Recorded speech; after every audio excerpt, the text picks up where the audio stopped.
Kowal upadł. Dziękuję za oglądanie. Cześć. Okej, teraz już na poważnie. Kowalowe był to youtuber zajmujący się w większości War Thunderem. Z tym, że jest Polakiem i mówił po polsku. I tu słowo mówił i był jest kluczowe. Bo teraz nagrywa po angielsku. Co moim zdaniem było strzałem w kolano z jego strony. To była jego decyzja, ale...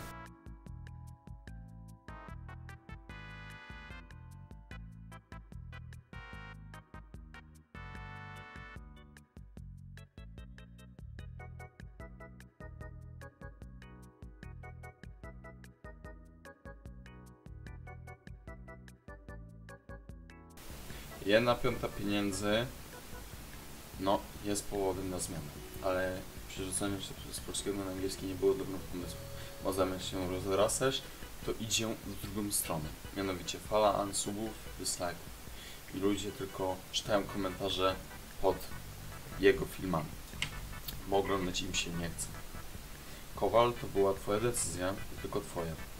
Ja jako subskrybent wspierający i fan historii Cię tylko informuję i stwierdzam fakty. Są dwie opcje dla Ciebie. Nagrywasz dalej po brytyjsku i masz mało wyświetleń wraz z brakiem nowych subów, a wręcz tylko unsuby i udajesz, że będzie dobrze.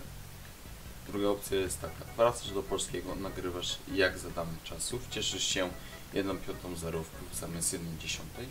To była luźna aluzja. Powoli, ale skutecznie się rozrastać, a ludzie wrócą do Ciebie i będą lajkowali dalej i oglądali. I czasami będziesz nagrywał po angielsku, na przykład z Flyem i innymi chcesz pograć. A polskiego dobrze nie znają. Chyba w ogóle nie znają. Well, this is from a viewer. He tells me to tell this to you. I don't know if it's bad or not, but he says it's sort of a greeting. Sima Stari Chuju. Can you the third word? Can you repeat? Sima Stari Chuju. Chuju. Yeah, it's bad. Fuck. Podsumowując, na angielskim daleko nie zajedziesz. Tym bardziej, że nagrywasz od początku po polsku, byłeś jednym youtuberem, który mówił po polsku, znał historię czołgu i wiedział jak opowiedzieć. Dobrze się Ciebie oglądało, nawet jak z Flyem, Benim i innymi po angielsku gadałeś. Wiedziałeś jak zachęcić ludzi do oglądania. Najważniejsze, miałeś dystans do siebie, gry i swojego kraju. Wracaj do Polski.